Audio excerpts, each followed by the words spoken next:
Interesting phenomenon, and if Alaska can be the canary in the coal mine, I'm going to tell you about what's happening here. But it didn't begin here, it began in Antarctica. In 2007, I was in Antarctica. We sailed a 68-foot sailboat down called the Golden Fleece, that's never good, from the Falkland Islands, and there were 8 of us on board, and mostly writers and Nat Geo photographers and me.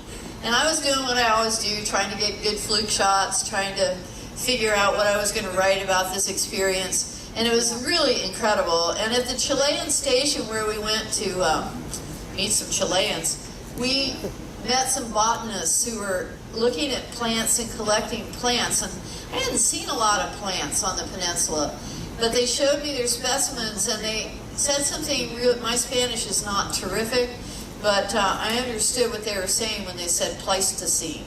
These were, they had seeds that were blooming in Antarctica, left over from the Pleistocene, the Cretaceous, that went back hundreds of millions of years. And they were suddenly in this state where they could begin to bloom again. And that just blew my mind. And a lot of the things that happened down there were really eye-opening to me. I found a whale carcass, an ancient whale carcass that had melted out of the side of a mountain, an icy mountain. And as I looked and I listened to people, I realized that I really needed to start studying. The poles are warming 3 times faster than the rest of the planet. And as the Earth warms, evaporation increases and more water is condensed in clouds, and then comes the storm. And the storm is coming. This is a map, an anomaly map that was generated in 2016 by NASA. And this also helped me understand why other people were not seeing what I was seeing. If you look at Middle America, the temperature increase in 2016 was only 1.3 degrees across the climate. So yeah, you might have missed it, huh? But in Alaska, things were much different than that. Kansas wasn't taking global warming seriously, but suddenly we had to. And the thing about the poles is, they bear the brunt of the warming, but as Alaska goes, so goes the world. So I began to read and study and understand climate a lot better than I ever had before. But the thing that really made a big impression on me was, hey, you know, we've never had a situation like this before. This climate change that we're experiencing never had humans in a position to study it before. And so that's one of the really unique things about this period, this time in history. Scientists have tools that they have not had in the past, you know, when they were scrawling petroglyphs on the wall and chasing woolly mammoths around. So I have gone to reading pretty good research material. And to decide what I think is good or not, I go to scientists. The guy who started the Weather Channel has a degree in PR. So I kind of skip over those, and a lot of the things that I read, I can recommend good reading material for you. But Alaska sits on the front lines of this climate change, and our lives personally have been turned upside down. Each year we scramble now to find enough snow to start the Iditarod race. Imagine you live in a place where there's like, say you live in Wisconsin, you got the Green Bay Packers. It's football season. Every weekend you got to find a new place to play the game. I mean, it's a mess. And every year we're running all over the state looking for enough snow to have our premier sporting event. The town where I live has always been a ski town. People skied out their doors, skied to town, bought their groceries, threw in a backpack, or had an akiak. They cross-country skied, they downhill skied, they Nordic skied, they telemark skied, because we had a perfect place for it. And so we had a huge volunteer force of people, and we put in 300 miles of ski trails in Homer, Alaska. But it hasn't snowed in 5 years. So we're like, okay, who are we? Because now suddenly it looks like we're living in Detroit. There's no snow to illuminate the night sky in the winter. We have these very short days that used to be punctuated by long nights with the northern lights and the moon and the stars. And now suddenly we live in this really dark, icy place where you fall down and break bones. So we're trying to figure out, can we flood those trails and become like Norwegians and buy ice skates? You know, it sounds a little frivolous when I say it like that, but it's the way of life that we chose, and now suddenly we can't live that way.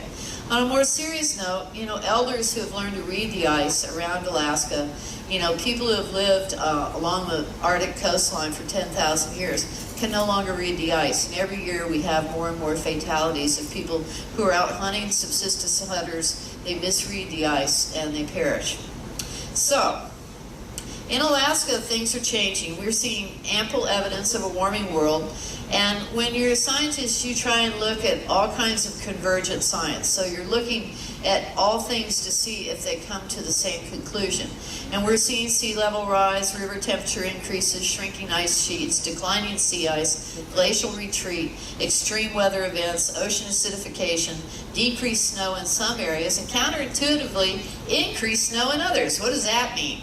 People always say, if there's a blizzard, it can't be global warming. But in Alaska, there are places like the Arctic, which are a desert. Essentially, I always thought the same cup of snow blew back and forth every winter because there's very little precipitation there. Suddenly, it is warmed up enough for it to snow. And so that's a whole different deal for those people. Thompson Pass last year got 320 feet of snow. And yet, their glaciers are still receding. Because in the summertime, our temperatures had spiked. It has always been warmer in the interior of Alaska than along the coastlines, but this year we were seeing 100-degree temperatures again in in Fairbanks, but at the same time we were seeing temperatures in the high 80s in Barrow and Kaktovik and along the Arctic. Every year sea ice extent is smaller, and every summer the water temperature is higher, and every day is hotter than the next. And this is all caused by something called the albedo effect, and it's a really simple thing. When you have a white t-shirt on and it's a sunny day, you're not as hot as when you wear a black one. So we have all this reflective surface that's being replaced. This white ice and snow is being replaced by dark blue ocean water, by dark brown tundra, and so that land and water begins to absorb heat instead of reflecting it, and you get pretty quickly what is called Arctic amplification. The faster it warms, the faster it warms, and so it begins to snowball. And as atmospheric temperatures increase, ice and snow decline, larger areas are open, the more melting, the more heat absorbed. So we're losing our sea ice. A normal, whatever that means, let's go back to when Libby won the Iditarod in '85. That was a normal year. It had been that way for a very long time. You crossed the ice from Shaktoolik to Koyuk in the race, and the ice extent was pretty darn vast. And it began to really melt about that time in Alaska. And now our sea ice extent is pretty scary. What effect does that have? Well, rapid Arctic warming has been linked to extreme weather events all over the world. In other words, Arctic's not like Vegas. What happens in the Arctic doesn't stay in the Arctic. And North America's first climate refugees, and I think refugees are something that we really need to think about in this equation, are Alaska's indigenous subsistence people, i.e. the Inupiat, the Yupik, and the Koryakuk Eskimo people. These people gathered on the coastline, having crossed Beringia during the last ice age, and they put their villages along the coast. And in the 1980s, these subsistence hunters noticed something. They'd always dug a hole in the permafrost because it was permanently frozen. That's why they call it that. And that's where they stored their food. Their freezers were called honey chucks. And so that's where the muktuk and the caribou and the birds and everything went. And in the 80s, they began to sweat. And by the beginning of the 90s, they had thawed. And suddenly, these people had to make a decision about where they were going to put their food. How do you tell subsistence people overnight you have to change your world? They had to go to electric freezers, and they had a choice about how they were going to power them. Diesel in a village like Kaktovik is about $8 a gallon, and the barges sometimes can't get in. So they decided we're going with wind energy.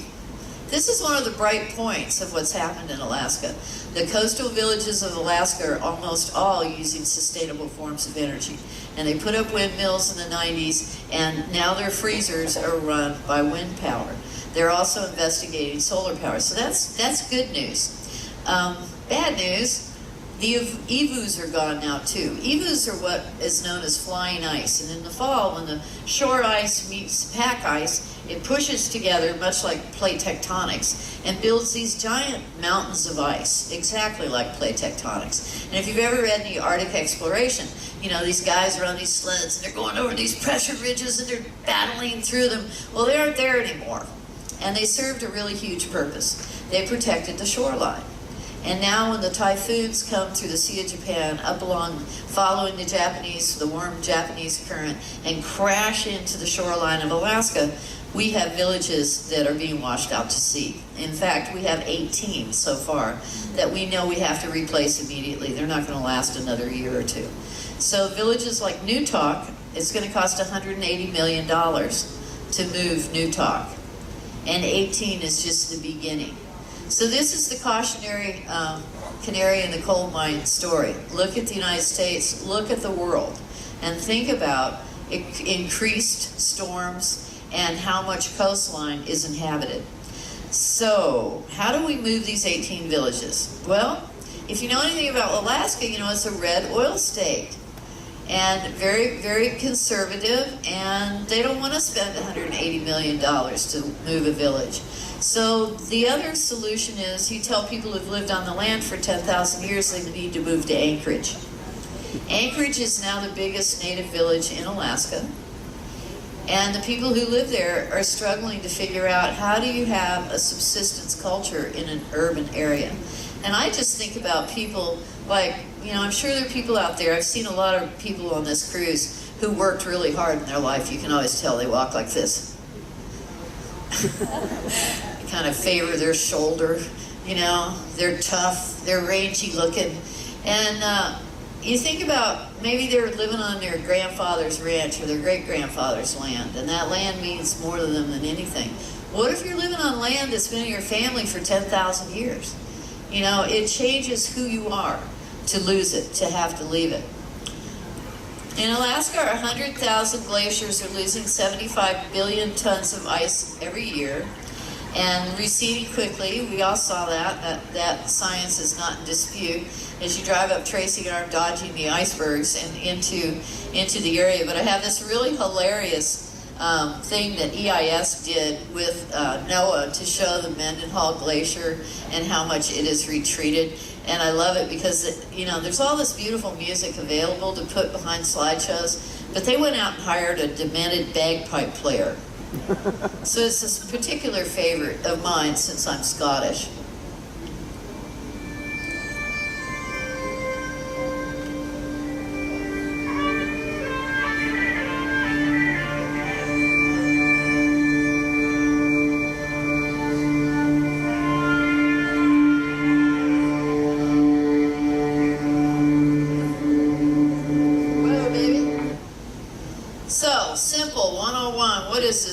Stuff. Greenhouse gases trap solar radiation and form a blanket of insulating warmth around the planet. We live in the sweet spot. If we have runaway greenhouse effect, we would be living on Venus. It's 895 degrees there. If we had not enough greenhouse effect, we might be living on Mars. It's 185 below zero. Only Libby could live there, and only for a short period of time. So we live in this like little sweet spot where we have this functioning atmosphere that keeps this blanket of warmth around the planet. And Earth's climate has changed throughout history. Just in the last 650,000 years have been 7 cycles of glacial advance and retreat, with the abrupt end of the last ice age about 7,000 years ago, which ironically also is about the time human civilization began to stomp around and make changes. And that was the beginning of the modern climate era. Now, most of the climate changes that have happened throughout history are attributed to 3 small variations in Earth's orbit. It's called the Milankovitch theory, and it changes the amount of solar energy that our planet gets. And Milankovitch, these 3 cyclical changes are wobble, shape, and tilt. And each one has a mathematical number associated with it. Wobble, you're going to have a change every 10,000 years. Shape, you're going to have a change every 43,000 years. Tilt, you're going to have a change every 110,000 years. So we know exactly when these kinds of changes happen in history, but that's not the warming we're talking about today. The warming we're talking about today has happened in the last 150 years. So when we look at the line, this is a very famous graph, and you can go back in history as far as you want, but it is always fluctuating. And then suddenly it began to shoot up. How do we know this is caused by man? As far back as 1896, Swedish Nobel laureate physicist Svante Arrhenius calculated the effects of burning coal on the atmosphere. The answer today is a convergence of evidence, again, like I said earlier, from multiple lines of inquiry. So scientists from all these different disciplines who might be studying pollen, tree rings, ice cores, coral reefs, glaciers, polar ice caps, sea level rise, the ecology, carbon dioxide increases, temperature increase, all of those lines of inquiry come to one conclusion, and that conclusion is anthropogenic global warming. So I said something different happened this year. We're getting used to hearing about, it's the hottest ever, it's the most ever. But this year something really weird happened. Worth noting, in March the sea ice melted. Yeah, it was the middle of March, it was right at the end of the Iditarod race. The ocean was abnormally warm off the coast, and a very strong southerly wind began to blow up into the Arctic, and the Bering Sea ice melted, and the temperature in Barrow was 49 degrees. Never seen that before. What happened? Well, up to and during the meltdown, like I said, warm winds, warm water, and it's just a very new thing that everybody's going to have to study. But we do know that the climate's warming is happening roughly 10 times faster than normal ice age recovery warming would be. We hear about the normal sources of human-caused climate change, and at this moment in history, we should have already, since we knew about this in 1896, been converted to sustainable energy. But instead, we've chosen a path where we're using ever more invasive techniques to obtain fossil fuels. For example, fracking. You know, a lot of the fossil fuels that are easy to get have already been taken from the earth. And so now we're fracking, and it releases the method releases 30% more methane than simply drilling for oil. Methane is a supercharged greenhouse. It retains much, much more heat than, say, carbon dioxide. So our greenhouse gas emissions today are up 53% when they should be dropping. So there's a report card that everybody looks at. 10 years ago, we wanted to hold the parts per million of carbon dioxide and greenhouse gases in the atmosphere at 350 parts per million. But today it's at 409.17 and increasing. So it's time that we really sort of look at this seriously. And what's interesting to me is a third of this man-made carbon comes from transportation. But it's not just burning oil and gas. Everybody goes, oh man, electric cars, they only go 90 miles. You know, it's not your fault. It's also the production of fossil fuels. This beautiful state that you've just driven through was picked as the most toxic state in the Union this year because of Prudhoe Bay. We have an average of 110 oil spills a year, small oil spills. And the production, just the production of gaining these fossil fuels, the extraction process, lends a huge amount of carbon to the atmosphere. So we're a red oil producing state caught in a conundrum. Think about it. Global warming, we know global warming is caused by man because we cause it every day. And we know we have to deal with it now. And we know it'll take a complete change of course. So where are we? Poor Lisa Murkowski looks like she's schizophrenic. One day she's opening up Anwar for oil drilling. What used to be called the Arctic National Wildlife Refuge is now the Alaska National Oil Reserve. And on the next day, she's hosting a climate change summit in Anchorage with a bunch of environmentalists. You know, which is it? So it's such an interesting place to be in time. When you look at who uses the worldwide power grid. Notice Alaska. The producers are not necessarily the consumers. That's important to know. So Alaska's dilemma is a pretty great metaphor for the whole world. We're dependent on oil, but the easy pickings are gone, and producers use ever more invasive ways of extraction. And Alaska is being decimated, just like California and Colorado and Washington, the whole West Coast. Forest fires burned 6.5 million acres in Alaska this year.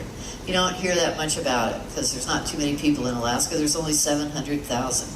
And but you came and you saw that rainforest, and you saw that when it should have been pouring down rain, it only rained in Juneau. And that's really the first time it's rained. I bet all summer long we've had maybe 5 days of rain. That forest is beginning to dry out. And that forest has never burned because it's a rainforest. You can't start a fire in a rainforest, can you? You can if it dries out. So the whole Tongass rainforest is now at risk of forest fire. And all through the West, we're seeing forest fires. Forest fires are really bad. You know why? Trees create oxygen. They take carbon dioxide and they turn it into oxygen. They sequester carbon dioxide, they create oxygen. But when you cut them down, you take that away from the equation. And then if you slash and burn a log, you're going to burn that tree and you're going to add a double dose of greenhouse gases into the atmosphere. And that's what we see all over the world, in the Amazon rainforest, in the Indonesian rainforest, and most of the depletion of those rainforests. Think about it. We've cut 10 billion trees since the turn of the century, since 100 years ago. Methane is also, like I said, a very powerful greenhouse gas, and we all hear about meatless Mondays, and of course it helps if you lower your consumption of produced meat. But nobody ever talks about Eudoma. Anybody ever heard of Eudoma? Eudoma is the permafrost that stretches from Russia across Alaska, all the way across Greenland, and it's this permanently frozen soil. It's what we predicated our growth. Man, when we got an oil pipeline in the 1970s, we were like, cool, we're going to build roads, we're going to have, we're going to get infrastructure, we've never had it before, we're going to build public buildings. And we had to deal with the engineering problem of having this permanently frozen soil. And so we engineered everything for permanent frozen soil. Guess what's in the permafrost? Methane. Where did it come from? All those squished woolly mammoths. It's left over from decay from the Pleistocene. But there's a lot of it. Remember that number, 244 billion tons of carbon that we've put into the atmosphere since the Industrial Revolution began? Remember that number. So this is what's happening in Alaska. Now our roads go like this because the permafrost is melting and shifting, and they break and they crumble, and our bridges fall apart, and then the trains fall off of them. I didn't want to say that before Skagway. The buildings fall down. They're built, Barrow. I remember when I was a reporter at the Daily News, they built a high school in Barrow. It cost $248 million. Do you know how many people went to it? 500. We should have given everybody $1 million and let them move to Hawaii. If they had invested it, they'd all be rich today. But so our buildings are falling down. Our buildings are falling down, and here's an irony. Our forests are falling down too. Remember, we only have that little tiny bit of soil, and as the permafrost beneath that soil in the north melts, then the tree's roots get unstable in the clay, and we have what's called drunken forests, and they're falling over. But the best thing of all, the craziest thing, is we used to say, Alaska, biggest mountains in North America, biggest rivers in North America, a land of 3 million lakes and 3 highways. And the highways have exotic names like Highway 1, 2, and 3. Guess what? Our 3 million lakes? Gone. Yeah, our 3 million lakes are like they took a cork. They were all kettle lakes left after the glaciers melted. And it's like somebody pulled the cork. When the permafrost began to melt, the water all poured out of them. And guess what? Bubbled up into them. Methane. The Yodoma contains 1.8 trillion tons of carbon and methane. And it's melting. It's melting very fast. This is a methane sink. So if you're walking across the tundra now and you smoke a pipe or something and you throw your match over your shoulder and it lands in one of these, it's very exciting. They blow up. So, you know, this is something that we're looking at and studying at the University of Alaska and are very alarmed about. So I'm making predictions about when the entire thing will melt is very difficult to do. We've seen a lot of changes. You know, in the 1700s, Captain Cook sailed all through here looking for the Northwest Passage. You know, he was pre-Vancouver, and we know already that Vancouver encountered all these ice fields in Tracy Arm and Glacier Bay, and then here came John Muir, and he's like, man, these charts stink. You know, because they're all different now because things have melted. Well, Cook got so frustrated that he gave up finally, and he sailed to Hawaii and he ticked off the natives and they killed him and ate him. But he would be really happy now. He may have been disappointed ultimately anyway, but now the Northwest Passage has been open, wide open for the last 5 years. And this rush to make friends with Russia has, I think, sorry, call me a cynic, a lot to do with what's called Rosneft. It's a $5 trillion oil deal taking place between players in both countries and Canada to open the Arctic up for oil drilling. And, you know, it's something that we need to think about very carefully because we don't know how to clean up an oil spill. We already learned that too. Anyway, it's not just oil tankers. Cruise ship went through last year. Crystal Serenity, you could have been on it if you wanted to pay $120,000 for a stateroom. It went all the way across. And now everybody's up there. Everybody is in the Arctic, and they're all trying to claim things, and it's like a land rush. It's like the gold rush all over again. 2 bowhead whales with tags on swam to the top of the world and met for the first time. One from the east, one from the west. They played together for 3 weeks, and then they went home. That was cool. And killer whales are finding, wow, we can just swim up here into the Arctic and look at all those cool whales that are up here that we can eat. Belugas, narwhals. So we have a lot of marine predation moving north that, you know, humpbacks are moving north, being seen in places they've never been seen. I told you about that there are commodity bears that are moving into the Tongass rainforest from Haida Gwaii in British Columbia because it's too hot. Well, they're not the only ones. You know, there are a lot of Goldilocks-like critters out there looking for a place that's just right. And some of them are cool and some of them aren't cool. These are the not-so-cool ones. These are Volulus. They're not very big, about the size of your thumbnail, but they sting like a Portuguese man-of-war. And when you're a fisherman and you're pulling your net, jellyfish were bad enough. You know, it always looked like the guys on the boat had, you know, costumes on because they were swathed in bandanas and hats just so you didn't get the jellyfish all in your pants and stuff. Well, now you get these in your pants. Very nasty little critter. But what may be potentially more devastating for us is those pink sea worms. They're called sallops, and they're a sea word that eats pteropods, exclusively eats pteropods, and eat a lot of them. And that's what pink salmon eat. And we have spent a lot of money building hatcheries and putting pink salmon in the system. They may starve. Excuse me. Alaska has some new species. We have mountain lions now.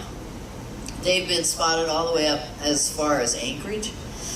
We have birds that get blown in here. We had a flock of ibis on the spit of land next to the Haines, community of Haines. And they were feeding side by side with the bald eagles, eating old fish carcasses. That was pretty funny. That big white fish in the middle is a Pacific sunfish, and known as mola mola in Hawaii, where they belong. But we've seen them all summer long in Alaska. We now have great white sharks. People bring me pictures of them all the time. I always thought in the beginning that they were just weird salmon sharks, because salmon sharks and great white sharks look a lot alike. But salmon sharks have kind of a red line, kind of a racing stripe at the top of their dorsal fins. And when I look carefully, these are definitely great whites. We have tuna. We have a bunch of bugs we never had before. And talking about bugs, in Alaska we had a spruce bark beetle epidemic, and you know what's happening in the West with the pine bark beetle.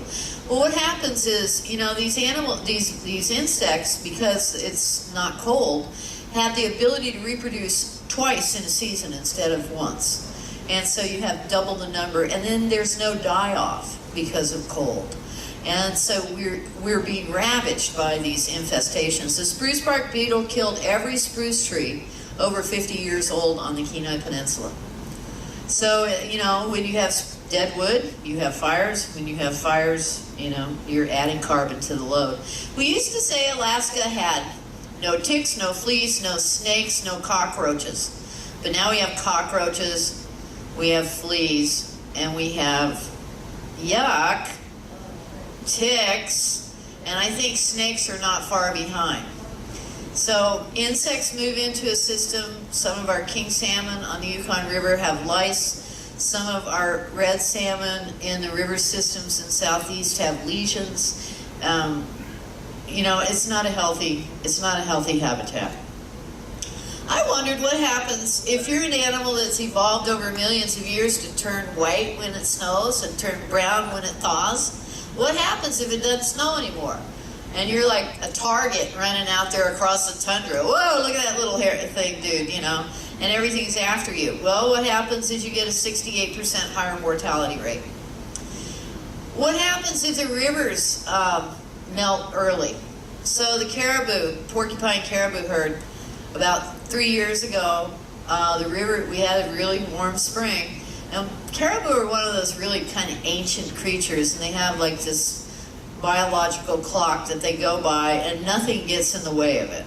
And so in the spring when they calve, they find the last snowy areas up high and they calve because the mosquitoes are so bad in the interior that they can kill a baby caribou that's just born. And they lie in these snowpacks and they give birth, and then pretty quickly, caribou are one of those animals that like babies jump up and they wobble for 10 seconds, and in a minute and a half they can run. And then they begin to move, and they cross the rivers and they move into the Arctic. Well, if the river has thawed and is open, the caribou didn't get the memo, and they still try and cross the river, and all the calves drown. And we had 99% mortality rate 3 years ago in that herd because it's precisely for that reason. Bears are moving around, you know, and you might have heard me wondering, and I just wonder, you know, when the salmon don't show up in Skagway this year, they haven't showed up. That's a big brown bear population. So what's going to happen? What's going to happen is they're going to start eating Labrador retrievers. You know, and then suddenly these bears that we all love are going to become our enemy, and we're going to start shooting them. But is it a bear being a bear? Yeah, a lot of them are trying to move north because it's cooler and there are less people, and so they're moving into a habitat that's already taken. Sorry, you're not welcome here. They're immigrants. But grizzly bears are tough customers. And when they move into polar bear country, it's quite something to see. You know, they'll run the polar bears off whatever they're feeding on, but not always. Sometimes they make love and not war. And that's why we now have growler bears. This is half grizzly, half polar bear. And what's interesting to me is this is a second generation half grizzly bear, half polar bear, which means that the genetics are viable, the animals can reproduce. So how often is this going on? Well, Brendan Kelly, who's a polar ecologist at the National Science Foundation, has counted 34 opportunities for hybridization across 22 Arctic or near Arctic species, and we've already seen many of them come to fruition. It's all based on their genetics. So we now have hybrids that are ringed and ribbon seal hybrids, Atlantic walrus and Pacific walrus hybrids, beluga whales and narwhals. We're calling those narlugas. There's a right whale and a bowhead whale hybrid, which we're calling the bright whale. And the question is, what's the long-term, you know, prospects for a hybrid? Evolution and survival of the fittest and adaptation, that takes a long time, you know, and a lot of traits are thrown out. And to do this in a matter of years does not guarantee that the species will be viable. So it's, mostly people are dispirited about it, and the scientists are not hopeful at all. But I don't know, I think it'd be cool to have some of these dudes running around. We'll see what happens. In the ocean, people forget that about half of the Earth's oxygen comes from the ocean. And we use the ocean as a dump. I was listening to the previous speaker up here, who's a great guy, and I'm thinking about shipping, and we've made a lot of environmental changes in shipping in Alaska. We have tightened the standards a lot, but we still have gaps. And believe me, no industry, I only know of 2 companies in North America, and neither of them are corporations, that are altruistic when it comes to the environment. One's Patagonia, run by Yvon Chouinard, and the other is Paul Newman's own. But everybody else is only going to make environmental changes that restrict productivity and hence profit when the government tells them to. So we wash our exhaust on ships. All the ships in Alaska have to wash their exhaust. We remove the carbon from it, and then we throw it in the ocean. The ocean's not the dump. It always has been, though, out of sight, out of mind. But now we're starting to pay the cost of that. And in Alaska, we have the most acidic oceans in the world. Again, number 1, the Beaufort Sea is so acidic now it cannot support life. What happens is acidification uses up calcium in the environment. When there's no calcium, then zooplankton cannot build their shells, and that collapses, and that's the bottom of the food chain. So the Bering Strait has very acidic waters. And when you end up with that situation, then you can see a combination of heat and acidity go hand in hand with a decrease in marine productivity. And that's what we're seeing across Alaska, a decrease in marine productivity. And that's what I think probably what happened this year, we'll have to wait and see, but probably what happened to the fish in Pullum Creek and Skagway that weren't there is it's mostly a sockeye salmon run. They have a 3 or 4 year cycle, so they're out in the Pacific that long. If they didn't come back, I'm guessing the water in Pullum Creek was too warm for the eggs to hatch.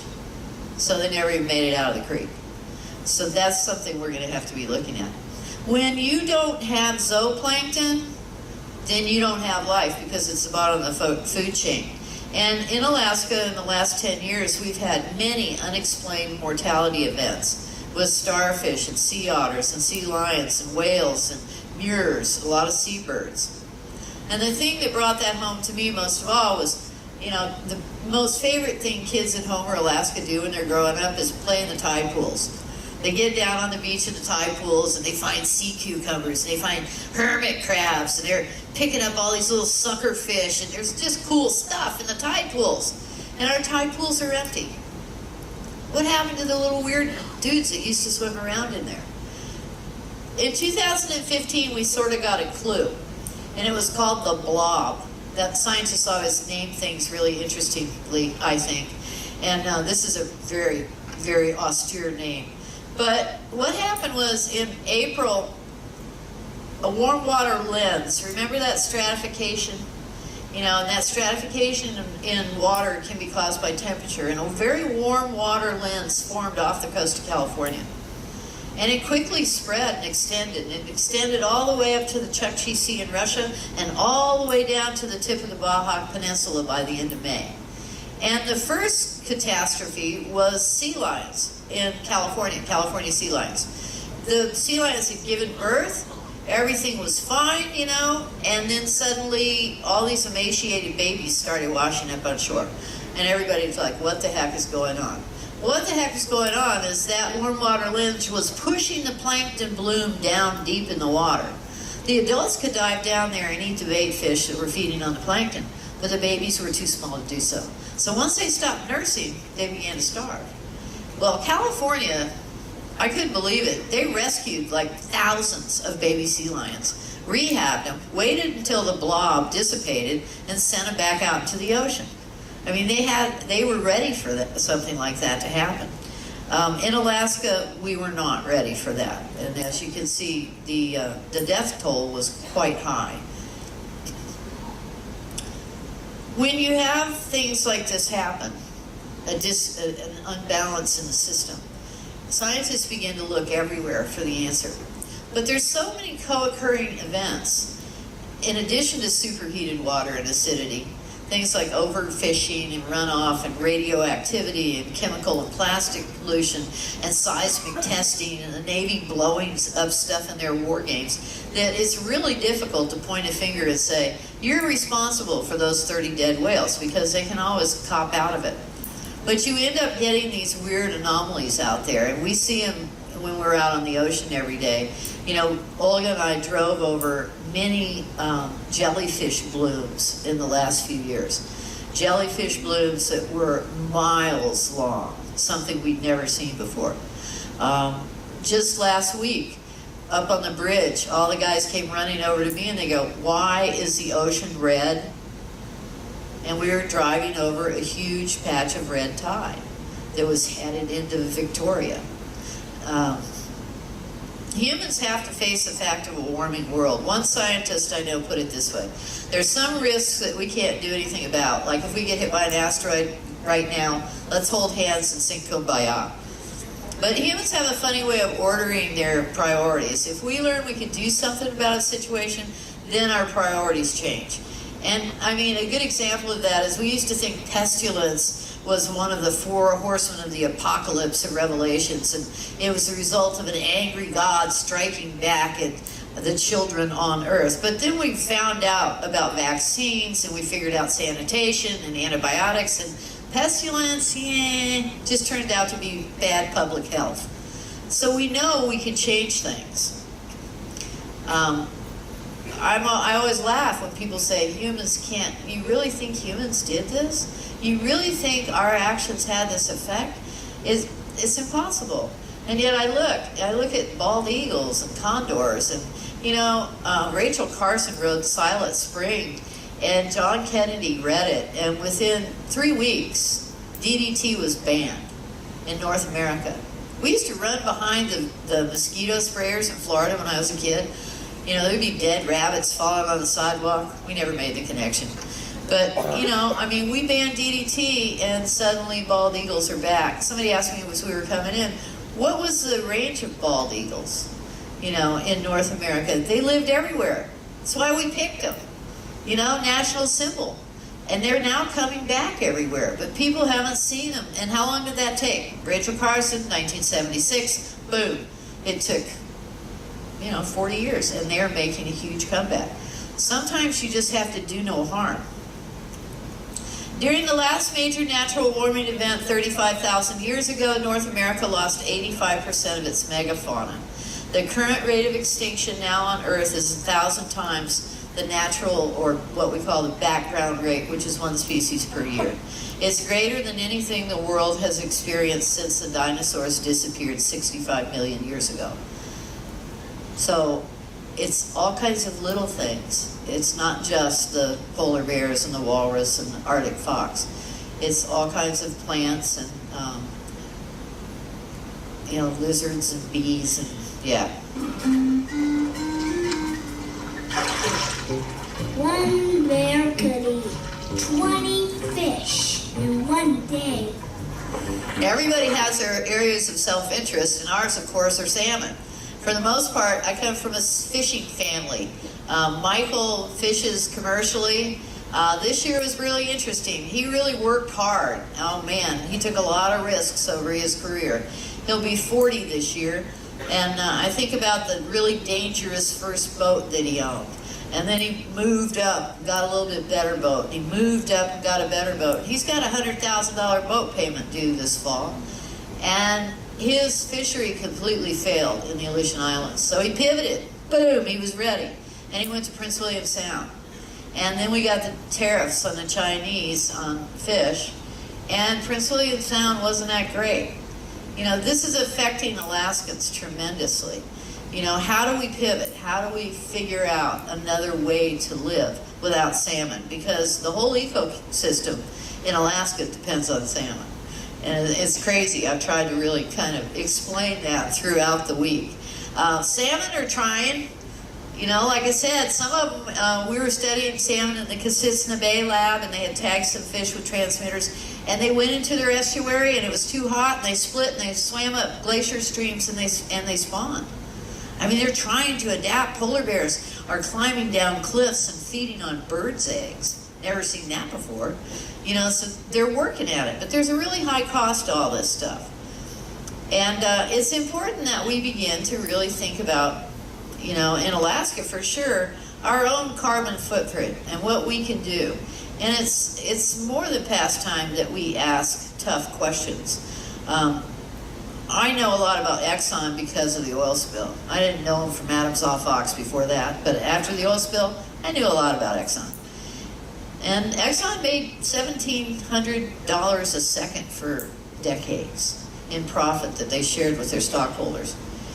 In Alaska, we're in a position right now where we're paying the oil companies through tax subsidies to take our oil. You know, does that make sense anymore? Maybe not. Maybe we should be subsidizing renewables. And these are all things we need to decide. I know that there are a lot of places that are making it green without, it's not a top-down thing, it's a bottom-up thing. Kodiak Island is now green. Skagway is green. It all runs on hydropower. Like I told you about those Eskimo villages, tons of those guys are green. Germany's working hard. It doesn't do any good to shred data that you don't like. You can't just say, we won't say global warming like the governor of Florida did, and maybe it'll go away, you know? And it doesn't do any good to say things like, ocean rise is caused by the white cliffs of Dover falling into the ocean. You know, this is a serious issue that we need to have a serious dialogue about, but we stepped away from the table. We're no longer in the climate conference. And you know, I think it's time that we relook at how we're behaving toward the planet. Because as far as I know, we haven't found another one, and we don't have a plan B.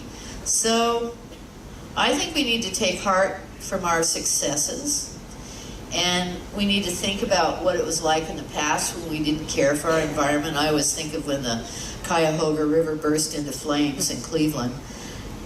And we've come a long way since then. But think about, for example, whales. That's always where I land. And I asked a guy who's got a lot higher pay scale than I do, a statistician, you know, what would happen if we hadn't killed whales? What if they were all here? And he said, well, you know, it's a funny thing. I did run some numbers on that. And I don't know if you've ever heard of the whale pump, but you know what makes the plankton bloom in the ocean and creates every second breath that we take? Whale poop. I know, huh? Who knew that? The whales poop on the surface. Why? Because if you're a sperm whale, you're going to dive 3,000 feet to catch a giant squid. And you don't want to do that if you have to poop. So it's a nice cycle, you know? You unload, you get ready, you get lean, and you go down and you get that dude. And you eat him, and oh man, they're full of iron, and they're full of nitrogen. And then it starts over, you poop again. And your poop makes the plankton bloom. The plankton photosynthesizes and it creates oxygen, and then it dies and it sequesters carbon at the bottom of the ocean. And if we never killed sperm whales, you know how much carbon just that species would be sequestering at the bottom of the ocean every year? 400,000 tons. So sometimes it's like, do no harm. We're at a point in history where manifest destiny has smacked flat into the fact that we're a finite, small blue planet. And it's happening in our lifetime. And so it's good to educate yourself about it. One of the things that makes me really happy is kids are not standing for it. That's why I write kids' books. You can ask any 9-year-old, should you throw your garbage in the kitchen? And they'll say, no, you idiot. Should you drink toilet water? No! And yet that's what we're setting up a situation like that. But they can tell you. So kids are suing the United States federal government. I don't know if you knew that or not. But the children's trust lawsuits are happening all over the country. And they're saying that the government did not protect them. I don't know if they'll win. But it's a great source of hope for me. that they're not willing to give up and just see what happens. I talk to so many older people that are like, it's not going to affect me. Well, geez, man. There are two ways to reduce greenhouse gas concentrations in the atmosphere. Just two. You decrease human emissions, or you figure out land and ocean practices that sequester carbon for centuries. Cornell, Stanford, and MIT all have plans that would put the United States square in a sustainable position by the year 2030 if we just acted. One of the global initiatives that we could take, the one that makes the most differences, is from Paul Hawkins' book Drawdown, is to educate girls and to let them understand about birth control and family planning. That would save 120 gigatons of CO2, because when women are actively controlling their own reproductive lives, they have 4 to 5 fewer children.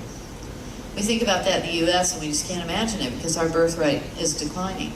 But worldwide, that's a lot of people, 7 billion people on the planet. Of those 7 billion people, about 4 billion of them live on a coastline. We need to think about immigration. If we have vast areas of land, what are we going to do with those billions of people? So I just will end with this, this list of scientific organizations that have reached a consensus on anthropogenic climate change. There are some people who are skeptics, and in fact, there are exactly 65 individuals who are skeptics.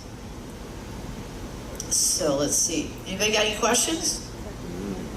We can kill this thing. Oh, come on, have hope. We've done some amazing things on this planet, and we know how to fix this one, so. Yeah, anybody, I can't see your hands. Wave them around if you have questions. If there aren't any questions. What's going to happen now that they took humpbacks off the endangered species list? We're going to keep studying, try and figure out what happens next. They went from 1,200 in the North Pacific when we stopped commercial whaling, and now they're at 21,000. Before whaling, there were 120,000. We have to determine what is the carrying capacity of the ocean.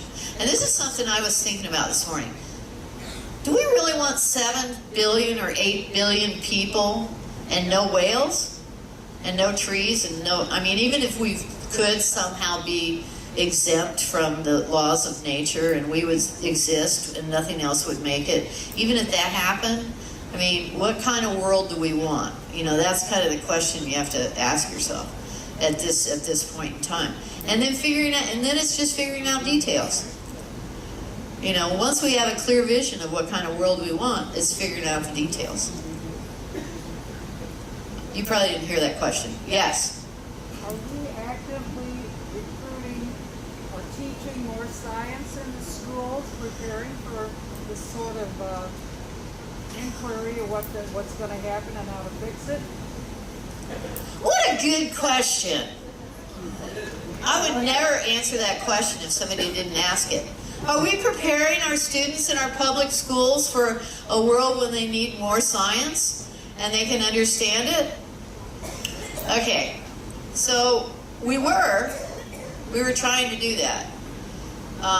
It was called STEM, but in our country, what? I gotta go?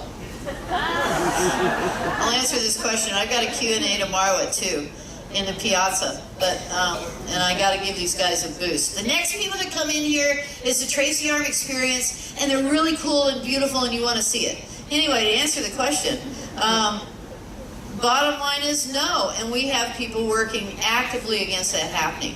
When the Exxon Valdez happened, the oil spill, 2 years later, Exxon sent out workbooks and videos to every public school in the United States. And the title was The Real Science of the Exxon Valdez Oil Spill. And there was nothing real about it. So there's a lot of misinformation that's being distributed to our public school system that is not scientific information. mostly from the Heritage Foundation, which is the Koch brothers, which is an oil-producing family, you know, at all costs. So that's the other thing. But as I look at it like cigarette smoking, you know, I remember my mom was told, calm down, lady, smoke more.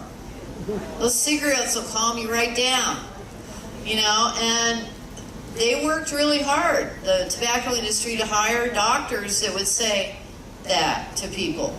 And pretty soon the science completely destroyed that argument, you know, and now today, you know, the cigarette companies are paying for that, you know, because it's, you know, when you actively go out and you know there's a problem, and the oil companies knew there was a problem in the 70s, if anybody remembers Jimmy Carter wearing sweaters, you remember that part, you know, and then there was this active decision to hide that evidence.